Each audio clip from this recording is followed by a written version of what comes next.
Hello, Scripps Marketing Consultants. Here at Scripps, you hear us talk a lot about the importance of making the right sale.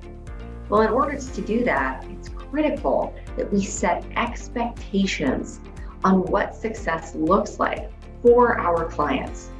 That starts with an effective conversation in the CNA. So we're going to talk today about how we can set those expectations, create an agreement on KPIs, key performance indicators, and then how we measure those things. We'll talk about how you can best report on those things and make sure that you're sharing with your clients all of the great successes that are taking place. So we'll walk through those today and help you to be very well informed as you start to have those conversations in your CNA to ensure that not only do you make the right sale, but you also keep it. An important fact here to consider as we walk through this discussion: retaining a client is 6 to 7 times less costly than going out and getting a new one. And that's pretty powerful and some easy math. So let's make sure that we're well equipped to not only make that right sale, but to keep it and help our clients to great success long term. So first, I want us to discuss what KPIs are. You may have heard of this acronym before. KPI stands for Key Performance Indicators. Now, a key performance indicator is pretty easy to identify, but it's equally easy to identify what it isn't. So first, let's talk about what a KPI is. It's something that's deemed important by your client in terms of measuring performance and ultimately contributing to their success. Now, KPIs can look different and generally do for various different industries, but ultimately, regardless of the KPI, it is measurable, it's critical in achieving desired business outcomes, and it's easy to track. For example, it can be something as simple as we'd like to grow our organic search traffic by a certain percentage. Or maybe we have a particular call volume that we see on a daily basis right now, and we'd like to grow that call volume by X% in X number of days. Those things are clearly tracked, easily defined, and leave no room for conjecture. Whereas other KPIs may not be actual KPIs at all. Those things fall into the category of being goals without a defined start or a clearly set finish. Perhaps it could be as simple as, we definitely want to increase our call volume, but when you ask the client what their current call volume is, they may not have the answer. Does that sound familiar? So not having a start or a finish, that's a pretty clear challenge that we have to move through. It also can't be measured by perception. What do I mean by that? Well, I feel like people are seeing our ad. I feel like the calls are coming in more frequently. This isn't about feelings, it's about measurable outcomes. We're going to talk a lot about that today. Ultimately, we have to be able to measure what it is that we're defining as a KPI. So we cannot allow our clients to say, well, we're tracking our success by asking our customers how they heard about us. Most of us can't remember where we saw an ad or heard it, only that we have. So it's important that we don't associate ourselves with those metrics because it sets us up for failure. Furthermore, if you have a client who says, we really just want to grow our brand, you have to make sure that you're asking clarifying questions to get an associated KPI with that brand growth. Once you've done that, you're in a better setup for good success with your client. So let's talk a little bit, now that we know what KPIs are and what they aren't, let's talk about how we can set expectations and get clear on those KPIs so that our clients can really see that success and understand how to measure it moving forward. So perhaps you have a client who says call volume is very important, as I mentioned. Ultimately, we have to know what their current daily call volume is.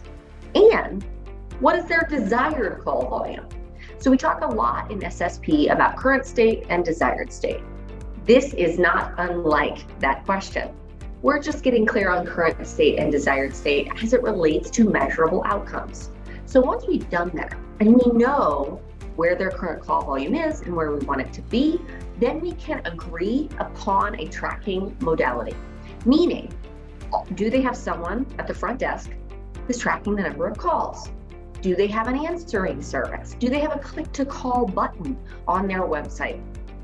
We need to be very clear on how they're going to measure that success so that we can most effectively report on it and hold ourselves accountable to that success.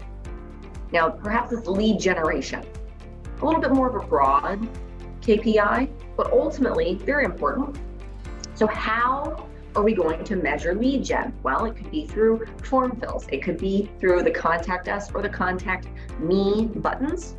It could be through quizzes completed.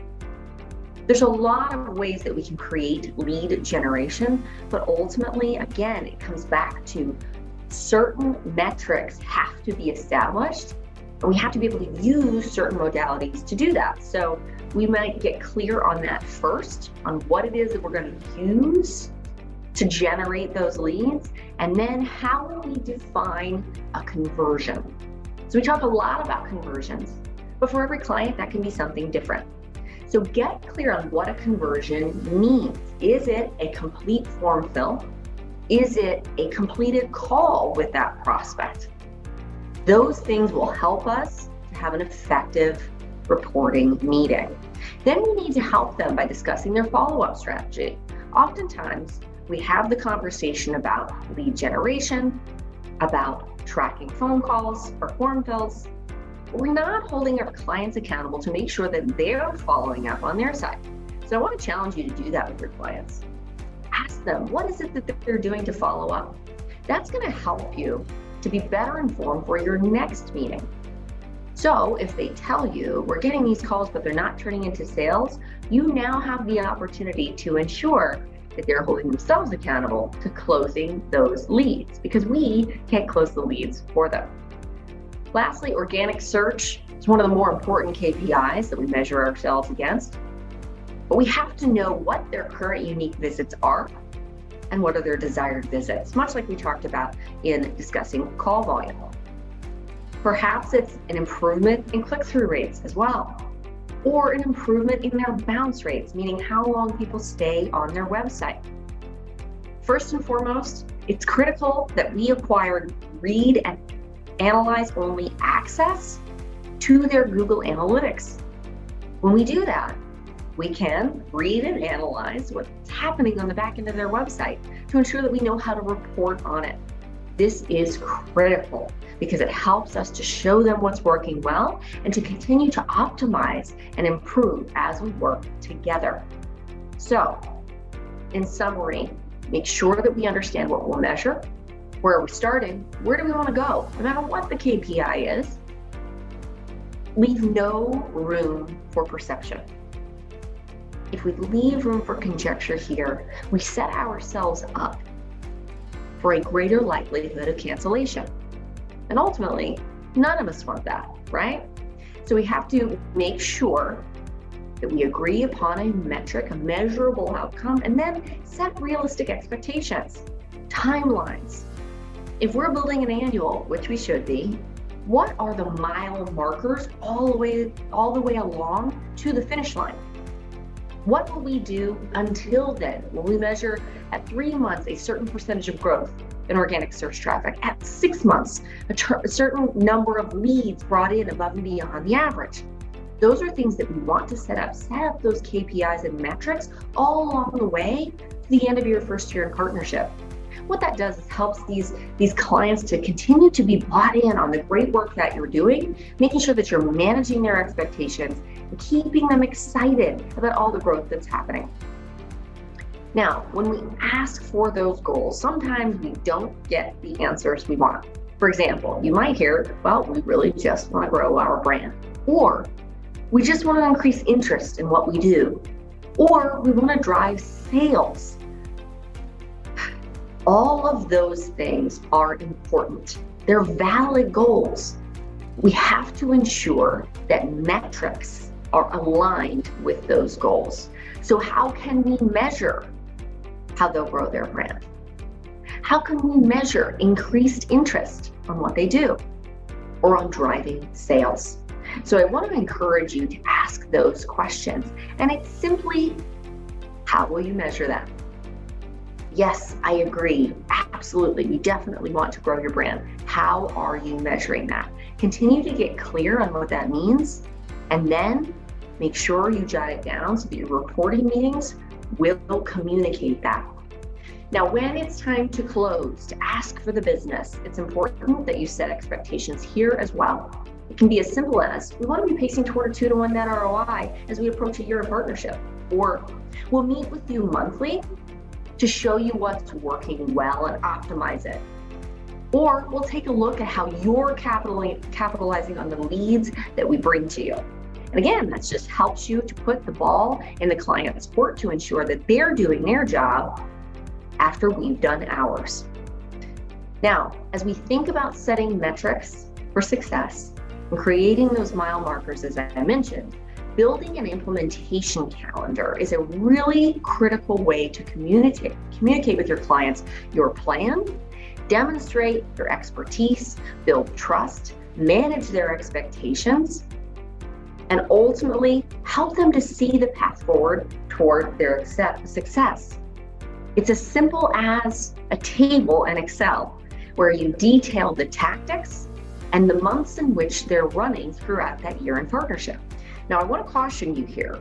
Next to those tactics, you may feel inclined to input a price point, but I'm going to challenge you not to do that. Because oftentimes, when we list out tactics and prices next to each of them, the client sees it as a menu from which to choose, and they start to ask us what tactics they can pick off. So instead, give them a global number that is inclusive of all the tactics that you recommend, so that there's no hole to want to remove tactics. You can detail that in a number of ways, as I said, in an Excel spreadsheet. You can do it on a PowerPoint with SmartArc. Regardless, I want to encourage you to really lay it out for your clients. Let them see what it is that you have planned for them. It could be a prep and recruitment phase for phase 1. Phase 2 might be client acquisition. Phase 3 might be growth above and beyond in order to secure a new location.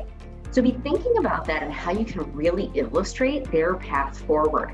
And then create benchmarks. So 3 months in, set a goal for what it is that you want to achieve. Perhaps an initial spike in search, call volume, lead generation. 6 months, where are we? You might see a slight dip from that spike. We're still seeing that slow and steady growth. 12 months, are we pacing toward a 2-to-1 net ROI? Are we seeing a dramatic increase in call volume? Those things are really critical to communicate within those phases that you share. And then let them see how you're going to report on it. All of that sounds great, but ultimately, if we can't report on the good work that's happening, it's very challenging for that client to see how this can be the solution to their problems. So share with them screenshots of the reporting dashboard. Let them see what you'll be reviewing. Perhaps it's Google Analytics, how we're driving increases in organic search, or maybe it's through Octane Verify or BERT. These are ways for us to really show what it is that we do. And then when we go to have that reporting meeting after we close the business, make sure that you're the one doing the reporting. Oftentimes, we walk in to a reporting meeting and ask, so how's everything going? The challenge here is that we're asking the client to tell us and hoping that they tell us things are going well. Instead, I'm going to challenge you to walk in with your story. Show them what it is that you're doing on their behalf, how you're growing their investment. So set your intention for that meeting. Talk about what you're here to do, what your client's going to take away. Review your KPIs. Talk about the story. Where's the success? Go through the variables and the constants, kind of like a science experiment. And then corral them when you find that they're kind of going off the rails and asking questions that might either be irrelevant or not in service of this reporting meeting. Guide them, advise them, help them to do the right thing so that moving forward they can continue to grow their revenue. And teach them Be excited about whatever tactic it is that you've recommended.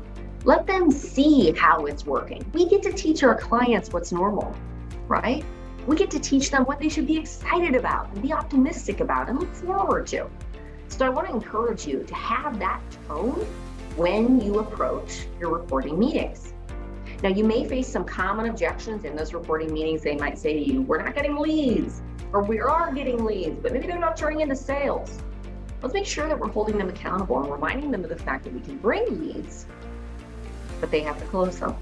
Now, if they tell you they're not getting leads, ask more clarifying questions.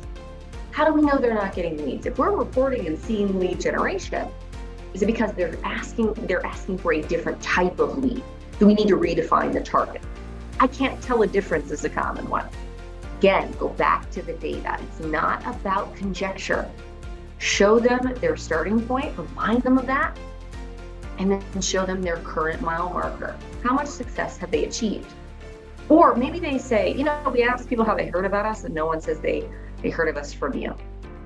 Remind them of the fact that the human brain doesn't know where it saw something, only that it did.